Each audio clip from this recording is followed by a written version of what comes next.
માત્ર ને માત્ર રાપરની અંદર ક્યાંક ને ક્યાંક ભેદભાવ થયો હોય એવું અમને લાગે છે, કારણ કે માત્ર અમારા કોળી સમાજના જે મિલકતો છે એને કાયદેસર કહેવાય એવી દસ્તાવેજવાળી મિલકતોને ડિમોલેશન અને માત્ર કોળી સમાજને એક ટાર્ગેટ કરાયો હોય એના માટે થઈને જે આખો જે બાંધકામો તોડી નાખવામાં આવ્યા છે, જેથી સમાજની અંદર બહુ ભારે રોષ છે. પરંતુ ક્યાંક ને ક્યાંક જે અમને નોટિસો આપી એમાં પૂરતો સમય આપવામાં અમારી સમાજને આવ્યો નથી.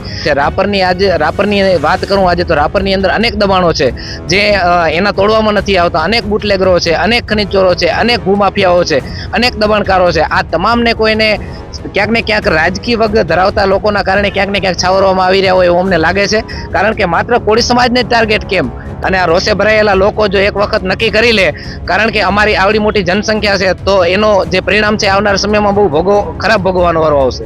કોળી સમાજ એકઠો થયો છે માત્ર ને માત્ર એક કોળી સમાજને ટાર્ગેટ બનાવવા માટે એક ષડયંત્ર રચી માત્ર ને માત્ર એ લિસ્ટની અંદર એને જ જાહેર કરી. કાયદાની કોઈ જોગવાઈ ન હોય અને કાયદાથી ઉપરવટ જઈ કોઈ કાયદાની નોટિસ આવ્યા પછી એમને કોઈ સમય આપવામાં પણ આવ્યો નથી. કારણ કે જે પણ કોઈ પણ માણસથી અન્યાય થાય તો કાયદાની જોગવાઈ મુજબ એને નોટિસ બાદ એ તાત્કાલિક કાયદાની કાર્યવાહી કરવા માટે એને સમય જોઈએ. આ રીતની એક પ્રક્રિયા બતાવી અને માત્ર એને આર્થિક રીતે કેમ એ સમાજને ભાંગી નાખવી અને આર્થિક રીતે અને માનસિક રીતે એને ટોર્ચર કરવા માટે આ મારી સમાજને ટાર્ગેટ બનાવવામાં આવ્યો છે. અત્યારે હાલમાં ગુજરાતમાં બુટલેગરો અને હિસ્ટ્રી સીટરોના લિસ્ટ બહાર પાડવામાં આવી રહ્યા છે.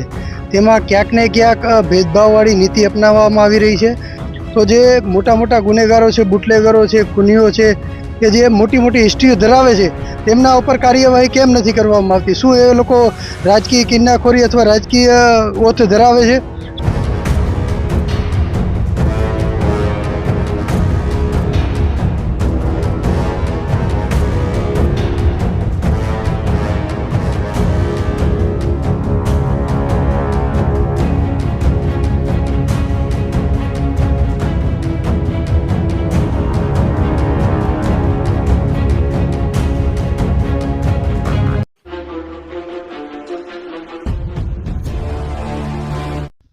મિત્રો, ગુજરાતમાં ગુંડારાજ સામે 24 કલાકની અંદર 100 જણાનું મુદ્દાવાઇઝ જે યાદી જાહેર કરવામાં આવી હતી એને અનુસંધાને અત્યારે રાપરથી આવ્યા છે લોકો રજૂઆત કરવા માટે કે અમારા સમાજને ટાર્ગેટ કરવામાં આવી રહ્યો છે. તો ચોક્કસથી હું આપણે હર્ષ સંઘવી સાહેબને એક પ્રશ્ન પૂછવા કરવા માંગીશ અહીંયાથી કે રાતોરાત આ જે રીતના લિસ્ટ તૈયાર કરવામાં આવતા હોય છે, તો શું ખરેખર જે ગુનાખોરી થતી હોય છે એની પોલીસને ક્યાંક ને ક્યાંક તો જાણ હોય જ છે? કારણ કે આવી રીતના જો 100 કલાકમાં લિસ્ટ જાહેર થઈ જતું હોય તો શું પોલીસને કામ કરવા નથી દેવું? અને જો આવી ઝડપે કામ કરે છે તો અત્યારે એવા આક્ષેપ કરવામાં આવી રહ્યા છે કે અમારી સમાજ ઉપર ટાર્ગેટ કરવામાં આવી રહ્યો છે. તો શું છે આખો મુદ્દો એ આપણે જાણવાનો પ્રયાસ કરશું. શું નામ છે આપનું? મારું નામ મકવાણા સુરેશકુમાર રણછોડભાઈ છે, એડવોકેટ અને સામાજિક કાર્યકર્તા, યુવા કાર્યકર્તા. જી, ખાસ કરી તમારા દ્વારા જણાવવામાં આવ્યું કે સમાજને ટાર્ગેટ કરવામાં આવી રહી છે. આવું તમને કેમ લાગ્યું?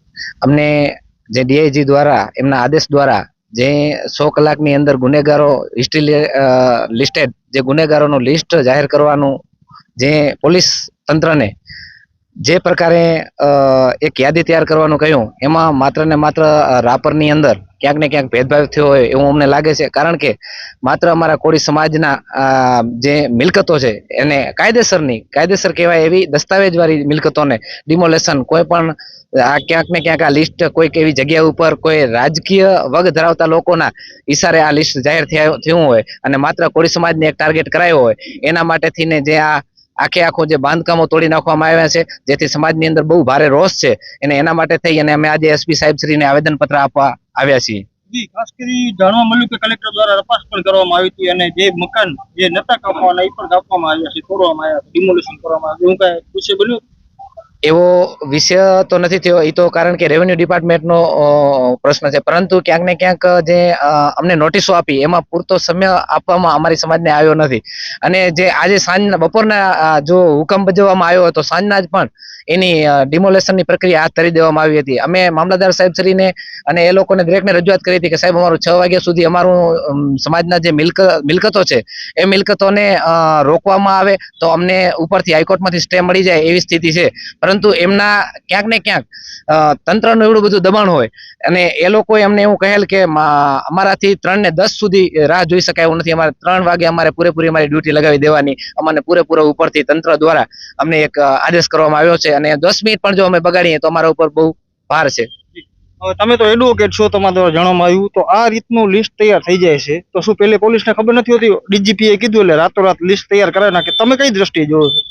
હું અને એ દ્રષ્ટિએ જોઉં છું કે ખરેખર પોલીસ તંત્ર જો વ્યવસ્થિત રીતે કામ કરે તો 100 કલાકની અંદર લિસ્ટ બનાવી શકતી હોય તો એ પ્રમાણે સામે તમામ પ્રક્રિયા હાથ ધરીને તમામ ગુનેગારોને લઈ શકે એમ છે. રાપરની વાત કરું આજે તો રાપરની અંદર અનેક દબાણો છે જે એના તોડવામાં નથી આવતા. અનેક બુટલેગરો છે, અનેક ખનીજ ચોરો છે, અનેક ભૂમાફિયાઓ છે, અનેક દબાણકારો છે. આ તમામને કોઈને ક્યાંક ને ક્યાંક રાજકીય વગ ધરાવતા લોકોના કારણે ક્યાંક ને ક્યાંક છાવરવામાં આવી રહ્યા હોય એવું અમને લાગે છે. કારણ કે માત્ર કોળી સમાજને ટાર્ગેટ કેમ?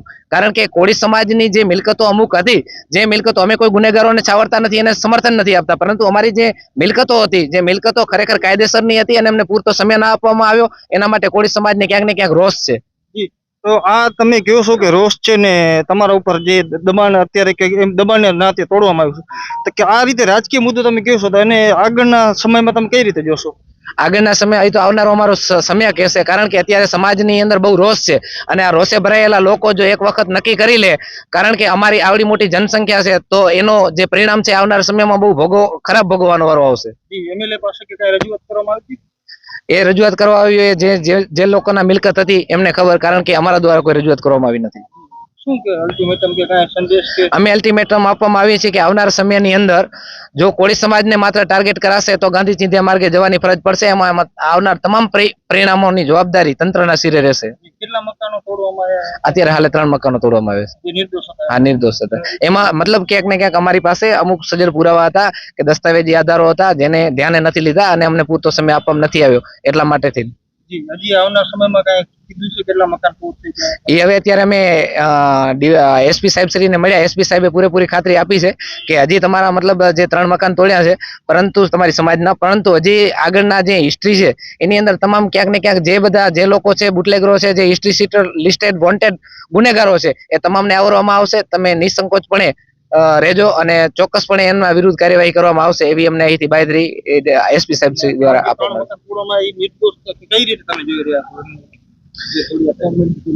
એમાં એવું છે કે અમારી પાસે સજ્જડ પુરાવા હતા જ, દસ્તાવેજી સજ્જડ પુરાવા હતા જ, અને એના માટેની અમે રિસ્ટોર માટેની એપ્લિકેશન પણ દાખલ કરી દીધી છે હાઈકોર્ટમાં.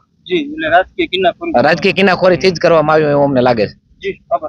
તો મિત્રો, આ અત્યારે ઠાકોર કોળી સમાજ છે રાપરથી આવ્યા છે એસપી સાહેબ પાસે રજૂઆત કરવા માટે, અને તેમના દ્વારા જણાવવામાં આવી રહ્યું છે કે રાજકીય કિન્નાખોરી દર્શાવી અત્યારે 3 જેટલા મકાનો ડિમોલેશન કરવામાં આવ્યું છે. પરંતુ આ બધા બાબતને લઈ, કારણ કે જો પોલીસ પાસે લિસ્ટ હોય, આ પોલીસ પાસે કદાચ લિસ્ટ હોય તો એ લિસ્ટ અત્યાર સુધી એ શું ક્યાં લગાડીને બેઠા હતા કે અથવા એમને કામ કરવા નતું દેવું?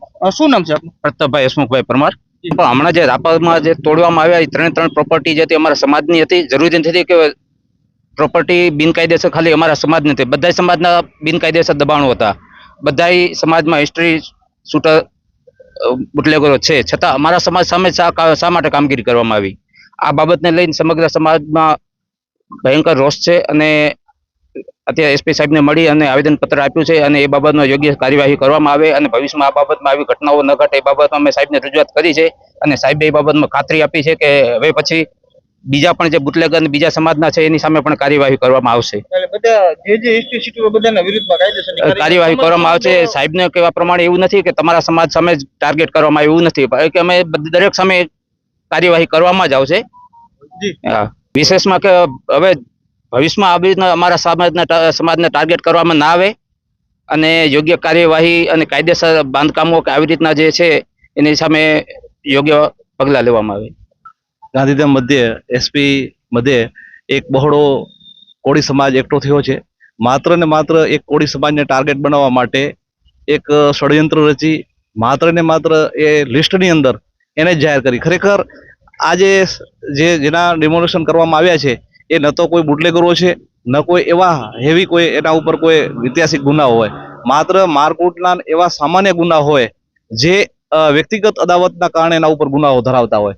તેમ છતાં માત્ર ને માત્ર એક નાની સમાજ, આર્થિક અને શૈક્ષણિક રીતે પછાત છે એવા સમાજની અંદર એને ટાર્ગેટ બનાવી, માત્ર ને માત્ર એ લોકોને જ ટાર્ગેટ બનાવી અને ખાતર કોળી સમાજ ઠાકોરને જ ટાર્ગેટ બનાવી અને ખોટી રીતે કાયદાની કોઈ જોગવાઈ ન હોય અને કાયદાથી ઉપરવટ જઈ કોઈ કાયદાની નોટિસ આવ્યા પછી એમને કોઈ સમય આપવામાં પણ આવ્યો નથી. કારણ કે જે પણ કોઈ પણ માણસથી અન્યાય થાય તો કાયદાની જોગવાઈ મુજબ એને નોટિસ બાદ એ તાત્કાલિક કાયદાઈ કાર્યવાહી કરવા માટે એને સમય જોઈએ, એ સમય પણ એને અમને ન્યાય આપવામાં નથી. જ્યારે અન્ય સમાજો જાગૃત હોય એ સમાજો આની અંદર ઘણીવાર હાઈકોર્ટ સુપ્રીમ કોર્ટથી સ્ટેઓ મેળવી લે છે. જ્યારે અમારી સમાજ તો એક મજૂર વર્ગ ખેતી વર્ગ છે અને કોઈ અસામાજિક તત્વો એવા નથી, તેમ છતાં એને એ સમાજને જ ટાર્ગેટ બનાવી એક આ રીતની એક પ્રક્રિયા બતાવી અને માત્ર એને આર્થિક રીતે કેમ એ સમાજને ભાંગી નાખવી અને આર્થિક રીતે અને માનસિક રીતે એને ટોર્ચર કરવા માટે આ મારી સમાજને ટાર્ગેટ બનાવવામાં આવ્યો છે.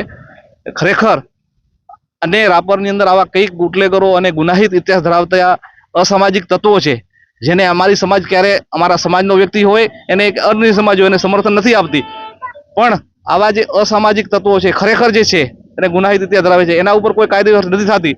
એની જગ્યાએ માત્ર કોળી ઠાકોર સમાજ ઉપર આવી કાર્યવાહીઓ થાય છે. એનાથી અમારી સમાજ ઉપર બહુ રોષ છે અને હજી પણ આગળ અને ન્યાય મેળવવા માટે ગાંધી ચિરકે માર્ગે જશું અને ઉગ્ર આંદોલન નહીં, અમારી સમાજ શાંતિપૂર્વક રીતે ગાંધી ચિરકામાંથી આમરણ ઉપવાસ ઉપર ઉતરી અને કલેક્ટર ઓફિસ ઉપર આમરણ ઉપવાસ ઉપર ઉતરશે અને ન્યાય મેળવવા માટે આગળ પણ અમે હાઈકોર્ટ સુપ્રીમ સુધી અમે મેળવવા માટે જશું.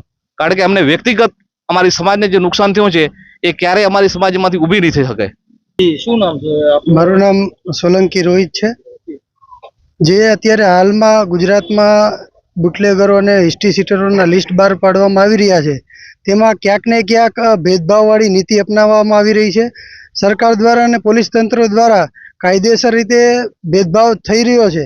કારણ કે જે લિસ્ટેડ એમની પાસે લિસ્ટ છે, અમે સાહેબને શ્રીને પણ રજૂઆત કરી કે સાહેબ અમે કે એના પર નહીં, તમારી પાસે લિસ્ટ છે એના આધારે તમે કેમ કાર્યવાહી નથી કરી કે કેમ કાર્યવાહી નથી કરતા. કારણ કે જે સામાન્ય ગુનાઓ છે, વ્યક્તિગત ગુનાઓ છે, માત્ર ને માત્ર વ્યક્તિગત ગુનાગારોને ઉપર તમે આવડા મોટા એક્શન લો છો, તો જે મોટા મોટા ગુનેગારો છે, બુટલેગરો છે, ખૂનીઓ છે કે જે મોટી મોટી હિસ્ટ્રીઓ ધરાવે છે તેમના ઉપર કાર્યવાહી કેમ નથી કરવામાં આવતી? શું એ લોકો રાજકીય કિન્નાખોરી અથવા રાજકીય ઓથ ધરાવે છે?